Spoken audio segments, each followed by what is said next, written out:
Good morning friends. ಇವತ್ತು ನಾವು ಮುಂದುವರೆದ ಭಾಗ ನೋಡೋಣ. ಅಂದರೆ ಫ್ಯೂ ಪ್ಯಾಟರ್ನ್ಸು, ಅಂದರೆ ಕನ್ನಡದಲ್ಲಿ ಕೆಲವು ಪ್ರಕಾರಗಳನ್ನು ತಳುವನ್ನು, ಅಂದರೆ ಮೂರನೇದು ವಿತ್ ಆರ್ಡಿನರಿ ಆಪ್ಷನ್ನ ಇವತ್ತು ನಾನು ಮುಗಿಸ್ತಾ ಇದ್ದೀನಿ. ಜೊತೆಗೆ ಫೋರ್ತ್ ಪ್ಯಾಟರ್ನು ಅಥವಾ ನಾಲ್ಕನೇದು ವಿತ್ ಕ್ಲಾಸಸ್ಸು ಸ್ಟಾರ್ಟ್ ಮಾಡ್ತಾ ಇದ್ದೀನಿ ಅಂತ ಹೇಳ್ತಾ ಇದ್ದೀನಿ. ವಿತ್ ಆರ್ಡಿನರಿ ಆಪ್ಷನ್ನ ಮುಂದಿನ ಭಾಗ ನೋಡೋಣ.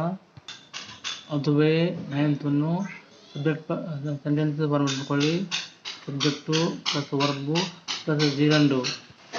ಇಲ್ಲಿ ಜಿರಂಡು ಅಂದರೆ ಕನ್ನಡದಲ್ಲಿ ಇಂಗ್ಲೀಷಲ್ಲಿ ಹೇಳ್ತಾರೆ ವರ್ಬಿನ ಮುಂದೆ ING ಇದ್ದಾಗ ಅದು ಜಿರಂಡು ಆಗುತ್ತೆ ಅಂತ ಹೇಳ್ತಾ ಇದ್ದೀನಿ. ಆದರೆ ನಮಗೆ ಈಗ ಬೇಕಾಗಿದ್ದು ಸೆಂಟೆನ್ಸು ಫಾರ್ಮ್ಯಾಟು, ಅಂದರೆ ಸಬ್ಜೆಕ್ಟು ಪ್ಲಸ್ ವರ್ಬು ಪ್ಲಸ್ ಜಿರಂಡು ಅಂದರೆ ಏನು ನೋಡೋಣ. ಮೊದಲು ನಾವು ತಿಳ್ಕೊಬೇಕು ಹೇಗೆ ಅಂದರೆ ವಾಕ್ಯದ ಪ್ರಾರಂಭದಲ್ಲಿ, ಅಂದರೆ ಸೆಂಟೆನ್ಸ್ನ ಬಿಗಿನಿಂಗಲ್ಲಿ ಇರುವ ಪದಗಳು ವರ್ಡ್ಸು ಸಬ್ಜೆಕ್ಟ್ಸ್ ಆಗುತ್ತವೆ. ನಂತರ ಬರೋದು ಕ್ರಿಯೆಗಳು ಅಥವಾ ವರ್ಬ್ಸ್ ಇರ್ತವೆ. ಅದರಲ್ಲಿ ಸಕರ್ಮಕ ಕ್ರಿಯೆಗಳನ್ನು ನಾವು ಆಬ್ಜೆಕ್ಟ್ಸ್ ಅನ್ನಬೇಕು. ಸಕರ್ಮಕ ಕ್ರಿಯೆಗಳಿಗೆ ನಾವು ಮುಂದೆ ಬರುವಂಥ ವರ್ಡ್ಸ್ಗೆ ನಾವು ಆಬ್ಜೆಕ್ಟ್ಸು ಅಂತ ತಿಳ್ಬೇಕಾಗುತ್ತೆ. ಅಂದರೆ ನಾವು ಇಲ್ಲಿ ಜಿರಂಡು ಅಂತ ಹೇಳ್ತಾ ಇದ್ದೀವಿ. GERUND ಅಂದರೆ ಜಿರಂಡು. ಇದು ವರ್ಬಿನ ಮುಂದೆ ING ಬಂದರೆ ಅದು ಜಿರಂಡು ಆಗುತ್ತೆ, ಅಥವಾ ವರ್ಬಲ್ಲು ನೌನ್ ಆಗುತ್ತೆ ಅಂತ ಹೇಳಲಿಕ್ಕಾಗುತ್ತೆ. ಇದಕ್ಕೆ ಸಂಬಂಧಪಟ್ಟ ಕೆಲವು ಸೆಂಟೆನ್ಸು ಫಾರ್ಮೆಟ್ಟು ನಿಮಗೆ ಗೊತ್ತಿರಬೇಕಾಗುತ್ತೆ. ಇದರಲ್ಲಿ ನಾನು ಹೇಳ್ತಾ ಇದ್ದೀನಿ, ನಂಬರ್ 1 ಹೇಳ್ತಾ ಇದ್ದೀನಿ. ಸೆಂಟೆನ್ಸ್ ಫಾರ್ಮೆಟ್ ಇದು subject plus be plus present participle, ಅಂದರೆ ಇದು ಕಂಟಿನ್ಯೂಸ್ ಟೆನ್ಸ್ ಆಗುತ್ತೆ. ಅಂದರೆ ಹೇಳ್ಬೇಕಾದ್ರೆ ಈಸ್ ಸ್ವಿಮ್ಮಿಂಗು, ಅಂದರೆ ಇದು ಪ್ರೆಸೆಂಟ್ ಇದೆ, ಪ್ರೆಸೆಂಟ್ ಪಾರ್ಟಿಸಿಪಲ್ ಯೂಸ್ ಮಾಡಿದ್ದೀನಿ. ಜೊತೆಗೆ ನಾನು ಕನ್ನಡ ಅರ್ಥ ಹೇಳಿದ್ದೀನಿ. ಈಸ್ ಸ್ವಿಮ್ಮಿಂಗ್ ಅಂದರೆ ಅವನು ಇಳಿತಾ ಇರುವುದಾಗುತ್ತೆ. ಅದುವೇ ನಮ್ಮ ತಗೊಳ್ಳಿದೆ. ಇಲ್ಲಿ ನೋಡ್ಕೊಳ್ಳಿ, subject plus verb plus past participle ಇದ್ರೆ ಆಗ ನಾವು ವಿಚಾರ ಮಾಡಬೇಕು. ಅದು ಅಂದರೆ ಒಂದು ಕೆಲಸ ಮಾಡುತ್ತಾ ಮತ್ತೊಂದನ್ನು ಮಾಡಲಿಕ್ಕೆ ಈ ಫಾರ್ಮೆಟ್ಟು ಉಪಯೋಗ ಮಾಡಬೇಕು ಅಂತ ಹೇಳ್ತಾ ಇದ್ದೀನಿ. ಅದಕ್ಕೆ ಸಂಬಂಧಪಟ್ಟ ಎಕ್ಸಾಂಪಲ್ ಹೇಳ್ತಾ ಅಂದ್ಕೊಳ್ಳಿ. ಈ ಸ್ವಿಮ್ಮಿಂಗು ಅಂದರೆ ಕನ್ನಡದಲ್ಲಿ ಅವನು ಇಳಿತಾ ಬಂದನು ಅಂತ ಹೇಳೋದಾಗುತ್ತೆ.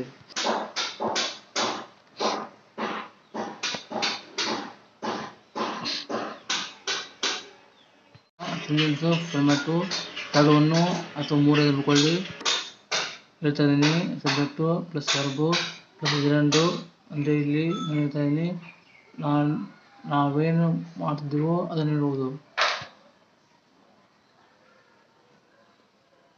ಅಂದರೆ ನಾವು ಈಗ ಏನು ಮಾಡ್ತಿದ್ದೇವೋ ಅದನ್ನು ಹೇಳಲಿಕ್ಕೆ ಇದನ್ನು ಹೇಳಬೇಕು. ಇದಕ್ಕೆ ಸಂಬಂಧಪಟ್ಟ ಎಕ್ಸಾಂಪಲ್ ಹೇಳ್ತಾ ಇದ್ದೀನಿ. ಈ ಲೈಕ್ಸ್ ಸ್ವಿಮ್ಮಿಂಗ್ ಅಂತ ಆಗುತ್ತೆ. ಇನ್ನೂ ಸುಮಾರು ಎಕ್ಸಾಂಪಲ್ ಕೊಡ್ತಾ ಇದ್ದೀನಿ, ನೋಡ್ಕೊಳ್ಳಿ. ಎಕ್ಸಾಂಪಲ್ಲು ನಂಬರ್ 1 ಹೇಳ್ತಾ ಇದ್ದೀನಿ. ನನಗೆ ಈಜುವುದು ಇಷ್ಟ ಅನ್ನಲಿಕ್ಕೆ ಇಂಗ್ಲೀಷನ್ನು ಹೇಳಬೇಕು. ಐ ಲೈಕ್ ಸ್ವಿಮ್ಮಿಂಗ್ ಅಂತ ಆಗುತ್ತೆ. ಎಕ್ಸಾಂಪಲ್ಲು ನಂಬರ್ 2 ಹೇಳ್ತಾ ಇದ್ದೀನಿ. ಅವನು ಜೂಜ್ ಆಡುವುದನ್ನು ಸಹಿಸಲಾರ ಅನ್ನಲಿಕ್ಕೆ ಇಂಗ್ಲೀಷನ್ನು ಹೇಳಬೇಕು.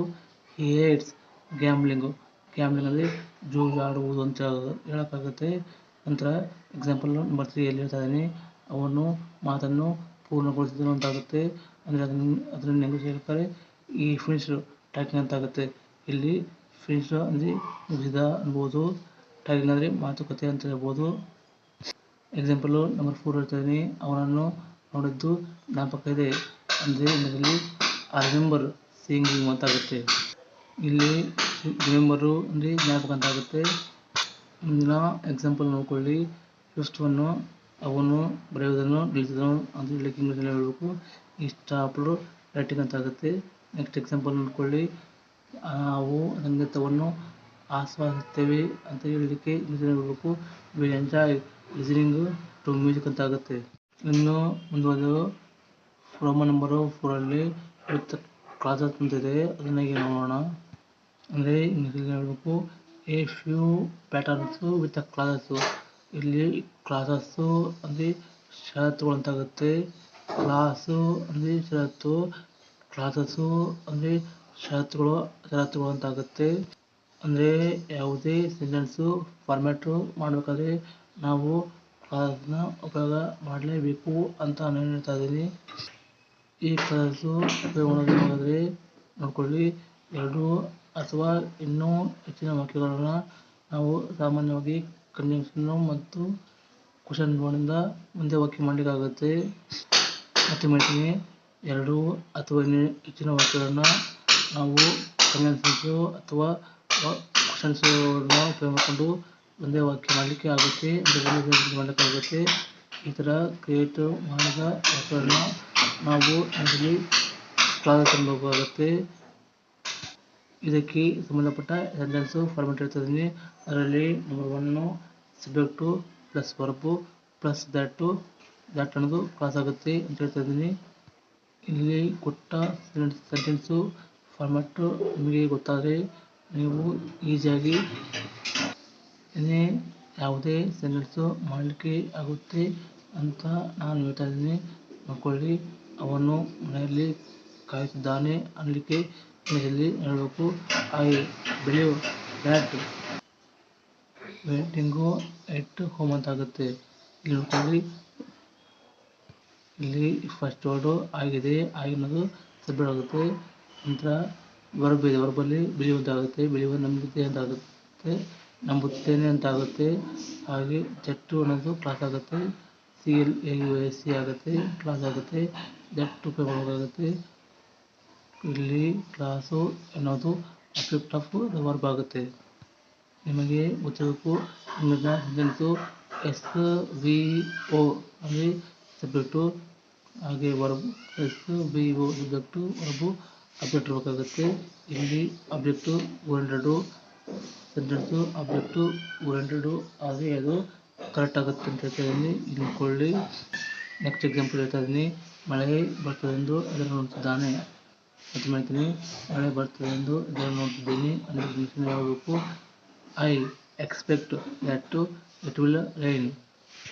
ಇಲ್ಲಿ ಬಿಟ್ಟರೆ ಆಗಿದೆ, ವರ್ಬಲ್ಲಿ ಬಿಲೀವ್ ಇದೆ, ಅದು ಕ್ಷಮಿಸಿ, ಎಕ್ಸ್ಪೆಕ್ಟ್ ಇದೆ, ಎಕ್ಸ್ಪೆಕ್ಟ್ ನೆಕ್ಸ್ಟ್ ಆಗುತ್ತೆ. ದಟ್ಟು ಅನ್ನೋದು ಕ್ಲಾಸ್ ಆಗುತ್ತೆ, CLAUSE ಆಗುತ್ತೆ. ಇಲ್ಲಿ ಆಬ್ಜೆಕ್ಟು ಸೆಂಟೆನ್ಸ್ ಆಗುತ್ತೆ ಅಂತ ಹೇಳಿದ್ದೀನಿ. ಒನ್ ಮೋರ್ ಎಕ್ಸಾಂಪಲ್ ನೋಡ್ಕೊಳ್ಳಿ, ಅವನು ಮನೆಯಲ್ಲಿ ಕಾಯುತ್ತಿದ್ದಾನೆ ಅನ್ನಲಿಕ್ಕೆ ಇಲ್ಲಿ ಸಬ್ಜೆಕ್ಟು ಆಗಿದೆ, ವರ್ಬಲ್ಲಿ ಬಿಲೀವ್ ಇದೆ, ದಟ್ ಅನ್ನೋದು ಕ್ಲಾಸ್ ಆಗುತ್ತೆ. ಈಸ್ ವೇಟಿಂಗು ಎಟ್ ಹೋಮ್ ಅನ್ನೋದು ಕ್ಲಾಸಿನ ಕರೆಸ್ಪಾಂಡಿಂಗು ಆಬ್ಜೆಕ್ಟು ಆ್ಯಂಡ್ ಸೆಂಟೆನ್ಸ್ ಆಗುತ್ತೆ ಅಂತ ಹೇಳ್ತಾ ಇದ್ದೀನಿ.